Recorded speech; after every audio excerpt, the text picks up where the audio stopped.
వచ్చి ఎంతవరకు గుర్తుంది, ఎంత మన మనస్సులో ఉందనేది మీ వ్యక్తిగతం. ఒకసారి ట్రై చేద్దాం. ఈ సమయంలో మైకేల్ జేమ్స్ ఆంథోనీ, ఈ సమయం జేమ్స్ ఆంథోనీకి ఇస్తాను.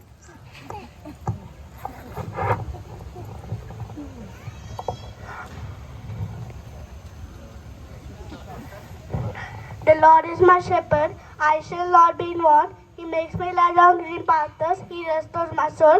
He guides me paths of righteousness for His name's sake. Even though I walk through the darkest valley, I'll fear no evil, for You are with me. Your rod and Your staff will comfort me. You prepare a table before me in the presence of my enemies.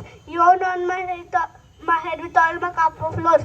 Surely goodness and love will follow me all the days of my life, and I'll dwell in the house of the Lord forever. Amen. గట్టి కొట్టాలి ఇప్పుడు. Wonderful. మనలో చాలా మందికి గుర్తుండిపోవచ్చు, అందరికి తెలుసు, బాగా తెలుసు, బాగా చెప్పుంటాం. కానీ మనకేమైపోద్ది అంటే కాలం గడిచే కొద్దీ మనలో ఉన్న దేవుని జ్ఞాపకాలు తరిగిపోతూ ఉంటాయి. దేవుని జ్ఞాపకాలు రుజువులు తగ్గిపోతూ ఉంటాయి. వాటన్నిటినీ మనం నెమరు వేసుకోవాలి, వాటిని రెన్యూ చేసుకోవాలంటే అది పిల్లలకి నేర్పిస్తూ ఉంటే మనకు కూడా వస్తూ ఉంటుంది అనమాట. పిల్లలు చెప్తా ఉంటే మాకు అదే పాస్టర్ గారు చెప్తా ఉన్నాడు, రమేష్ అన్న ఏం చెప్తున్నారంటే, ఒక ప్రేయర్కి వెళ్తే పలహారం పెట్టారంట.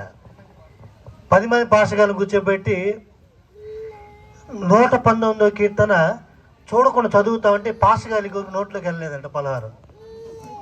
షాక్ అయ్యి ఏం అర్థం కాక చూడకుండా ఎట్లా చెప్తున్నాడు అనే సంగతి. అంటే చాలా కొద్ది మంది చిన్న ఒక హౌస్ వైఫ్ చెప్పారంట. అసలు 23వ కీర్తనే ఒకసారి ఆలోచించే పరిస్థితికి వస్తే 119వ కీర్తకి ఎన్ని వచ్చినానో నేను చెప్పమంటే చాలా కష్టం అవుతుంది అన్న. చెప్తే అట్లా చెప్పకూడదు. 75 వాళ్ళు తెలుసుకుంటారు కూడా. చాలా సంతోషం. సమయంలో